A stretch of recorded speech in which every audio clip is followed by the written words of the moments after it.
Welcome back to our program. Tonight, we want to begin with the Joy Business Financial Services Forum, and Deputy Finance Minister Kweku Kwarteng has reiterated government support for the National Insurance Commission in its quest to recapitalize the insurance industry through increasing the minimum capital requirement. Kweku Kwarteng says the sector plays a key role in the financial sector, hence the need for a strong foundation to deliver its mandate. He was speaking at the opening of this year's edition of the Joy Business Financial Services Forum in Accra. Forum assembled industry players from reinsurance, life and motor insurance firms, as well as industry experts. They dialogued on some strategies taken by the National Insurance Commission, NIC, to improve penetration. The forum was on the theme, Recapitalizing to Grow, a panacea for expansion, penetration and big business underwriting. Speaking to officially open the forum, Deputy Finance Minister Kweku Kwarteng expressed confidence that the measures undertaken by the National Insurance Commission will strengthen the sector. He noted government is fully backing the recapitalization program. And I like the topic. Recapitalization to grow. Is it a solution? Well, as government, we back our regulators. And on this occasion, we do, particularly when they are in discussions with us. But I think we all agree that the balance between, on the one hand, creating a credible insurance industry, and on the other hand, ensuring that our indigenous participants continue to remain in business would have to be considered carefully. We're confident, especially looking at the discussions the regulator is having with us, that we will get this balance right. Meanwhile, insurance consultant and former Deputy Commissioner of the National Insurance Commission, Simon Davo, fears the additional capital to be raised out of the recapitalization will be absorbed by losses. We are not careful, the capital we are going to increase may also be used to improve their reserving problems. If I say reserving, those insurance industries, they know what I'm talking about. If you actually know their database and the level of reserving they are carrying in their books to support the liabilities, from afar, you can see that there is a lot more to be done. Because if the books are clean and the levels are clear, you can see that the level of reserves you have in the books will not be sufficient to carry your liabilities. So your capital may come, but it will also go further to just improve and cushion your reserves. And the purpose of increasing it for growth and for penetration, it will not be reached. On the contrary, partner at KPMG Robert Jatto believes the current trend in the financial sector can only be minimized with innovation, even though more capital is also important.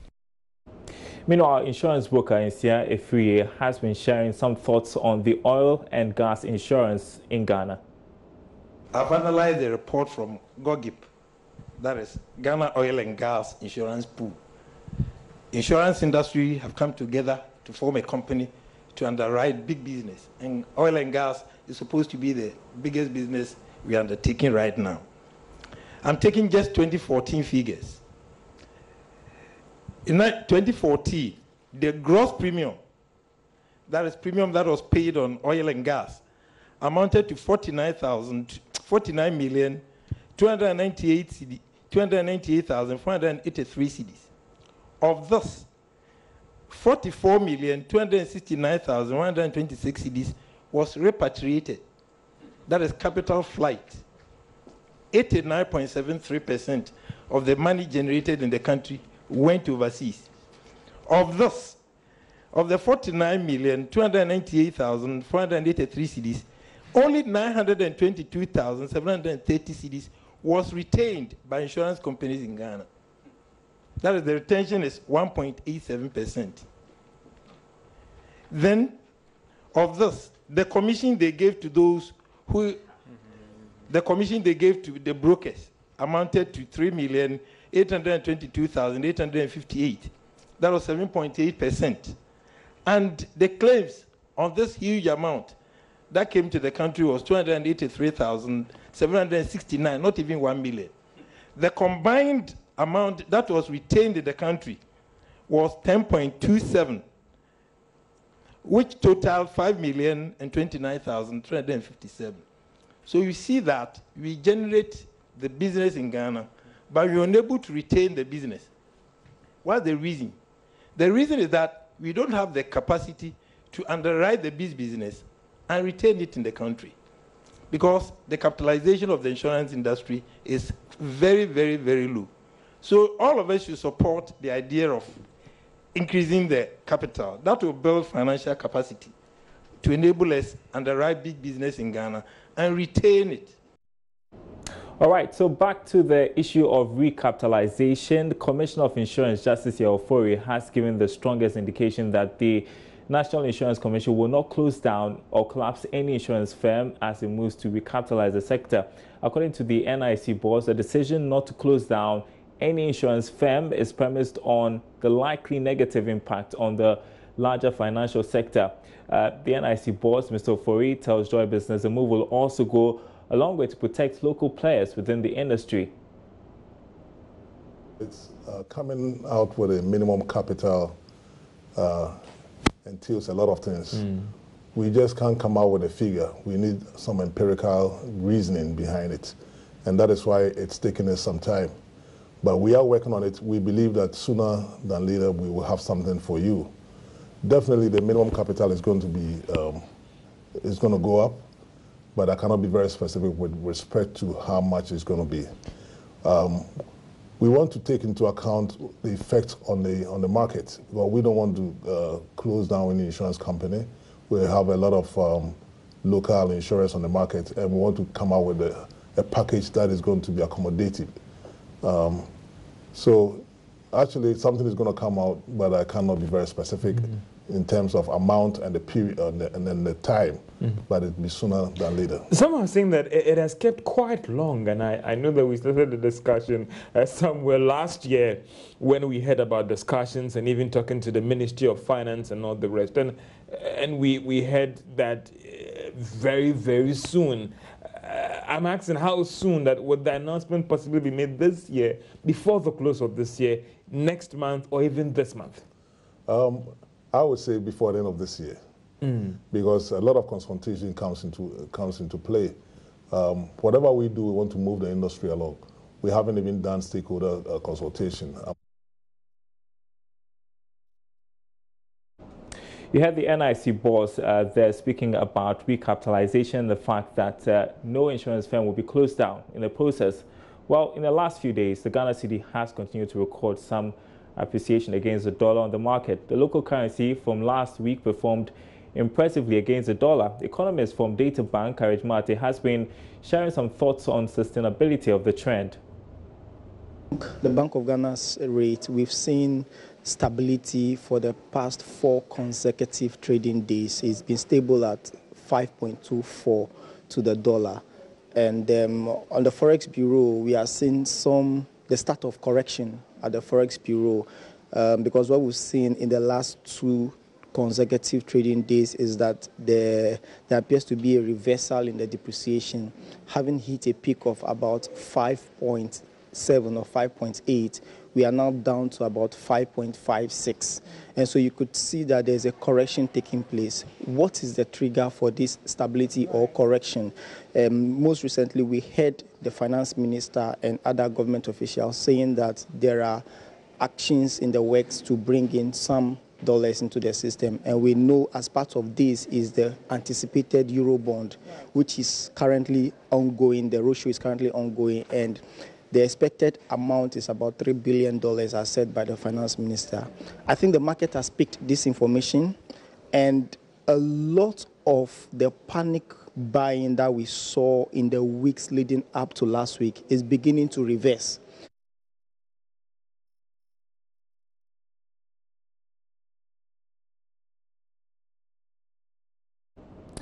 In other news, Vodafone Ghana has finally launched its much-anticipated 4G and 4.5 services, termed the Real 4G Network. The outgoing CEO of Vodafone, Yolanda Cuba, noted the new service now gives Vodafone the edge to compete in the telecom space in Ghana. So, Vodafone Ghana has officially launched its 4G long-term evolution service, a unique and innovative technology that represents the next stage of the mobile data revolution. The service is designed to work efficiently than previously, allowing customers to experience fast speeds, high-end network quality, faster downloads and uploads. The LTE technology operates in the 2x5 MHz frequency block in the 800 MHz band, as stipulated in the licensing conditions agreed between Vodafone and the National Communications Authority last December. Outgoing CEO of Vodafone, Yolanda Cuba, expressed confidence in expanding the market share of the company with introduction of the service. I'm excited because it is finally here.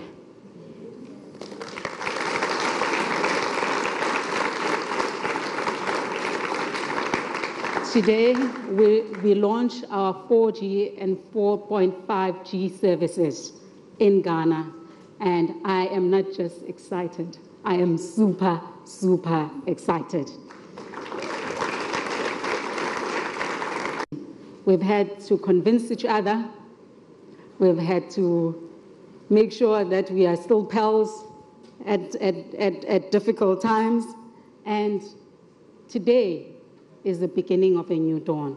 Launching the event, Minister for Communications Esla Owusu-Ekofo said the telecom sector must not only focus on the 4G spectrum, but also focus on 5G as well. 4G is great. I'm glad you have deployed 4.5G on some of your sites. But it is just a step towards where the entire industry is evolving towards 5G. It's not as far-fetched as it seems. And I did ask Huawei whether the equipment that they're deploying is 5G ready, and they said yes. So you're well on your way. The trials will be starting. We're looking forward, just a simple thing that I thought was cool, to bins, garbage bins embedded with SIM cards, which will send a notice to the garbage collectors that I'm full. Come and empty me without any human intervention. Those are some of the connected devices, in addition to driverless cars and other bits and bobs that we'll be seeing on our roads soon. You think it's the stuff of science fiction? It's here already. And we are looking forward to the day that Ghana would also be part of that revolution.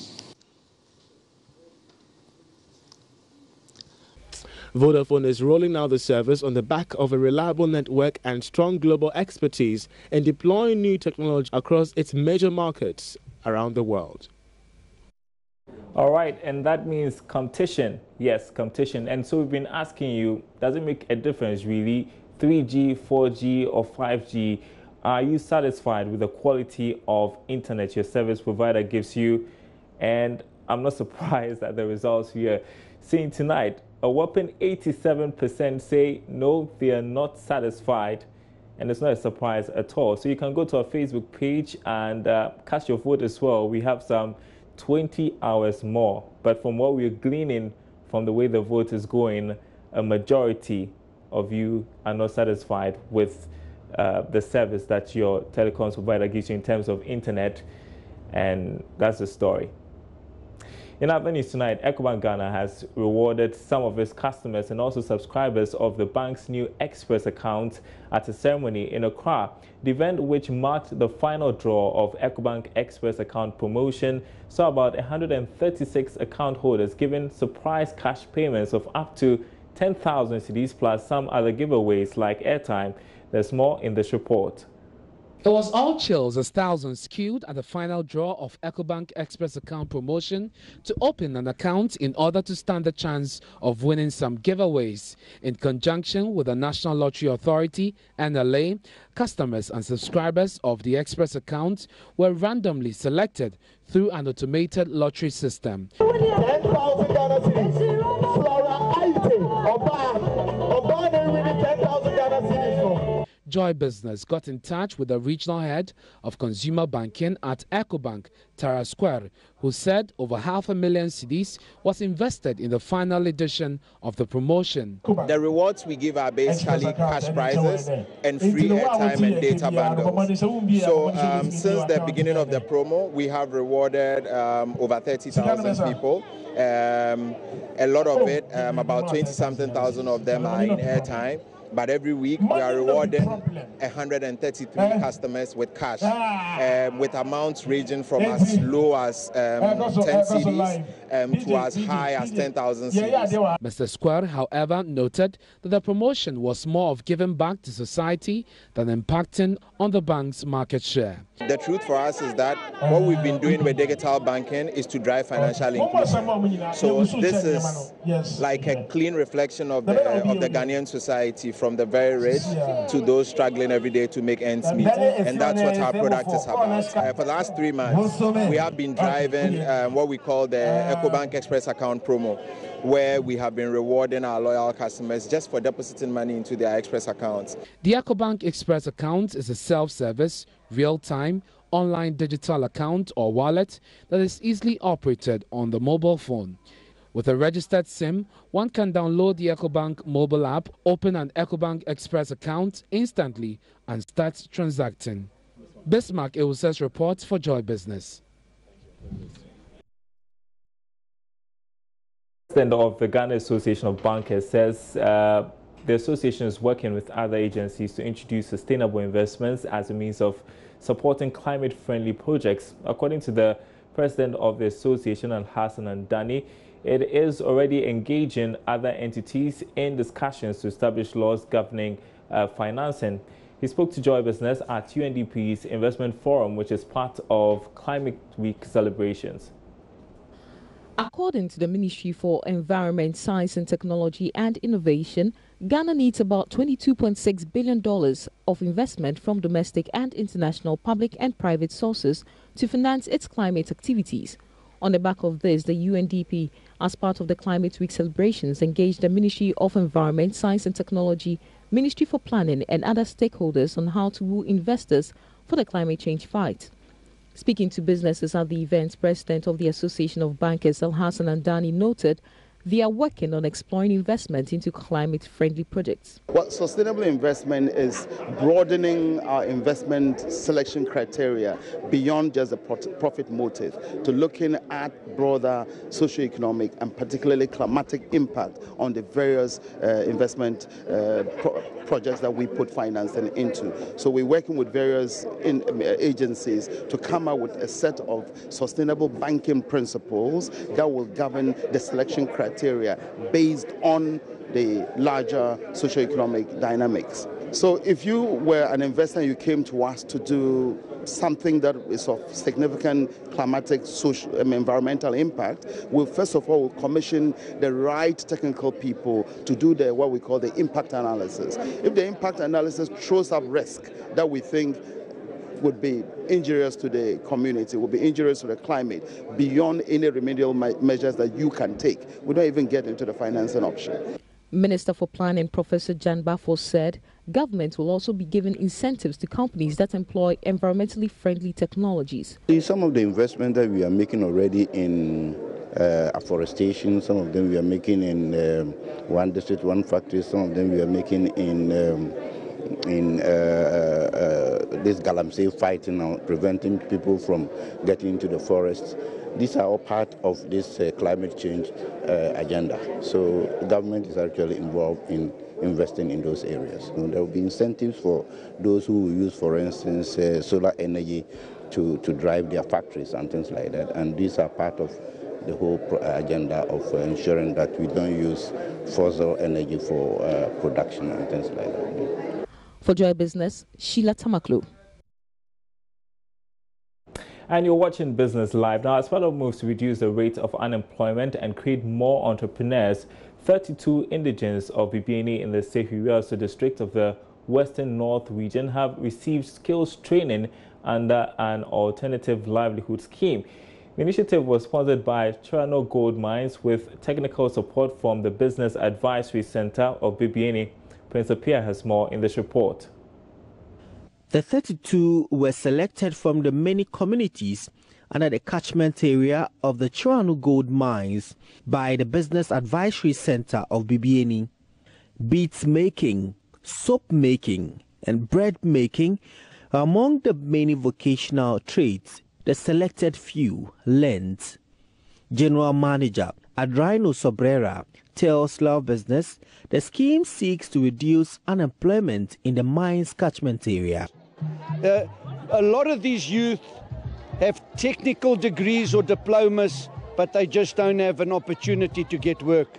We said that 2019 we're going to invest in the youth in the community because the youth are without work. The paramounts are struggling, the chiefs are struggling, the government's struggling. So we started an initiative with BIC in Bibiani. Chirano Gold Mine will provide startup kits as part of a package for beneficiaries in addition to guaranteed markets for their products. Mr. Sobrera says beneficiaries will pay for the equipment into a revolving fund to extend the program to other people. So what we want to see is entrepreneurs that can either work in the community, become part of the economics of the community, and by so doing some of them will move away and start regionally and or nationally to become names in the country in Ghana. Are you going to give them ready markets? Yes, so obviously one of the low-hanging fruit markets is Chirano Gold Mine itself. So we're standing up and we're moving forward to make sure that where we can, we assist them so that they've got an area where they can sell their products. The stronger they get and the better business people they become, we are hoping that they can be self-sufficient. Some of the beneficiaries spoke to Loud Business. I no money because me school this year, but I'm an SHS graduate. Learning this will help me save money to continue my education. Yes, I do.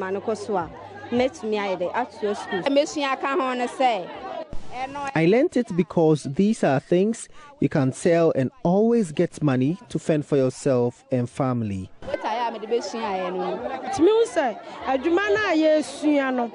We thank the mine for this gesture. It will improve our lives.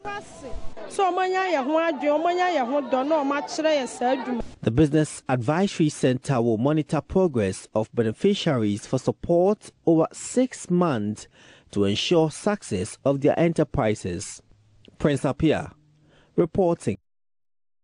Well, up next on the program, a summary of news stories from Ghana and around the world.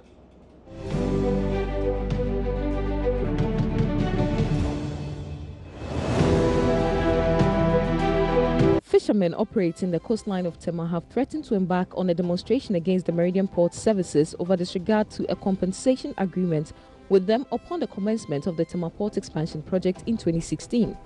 A press statement from the Canoe Owners Association said MPS and all its allied stakeholders were yet to fulfill promises made to the farmers who were affected by the activities of the Tema Port Expansion Project. The government has reached final agreement with the Indian Export-Import Bank for the financing arrangement towards improvement of agricultural mechanization services in farming communities across the country. The agreement is also intended to provide water for the inhabitants of Yendi and its surrounding communities. And that's our program tonight. There's more news on our website, myjoyonline.com/business. My name is Darryl Kwao. Thanks for watching.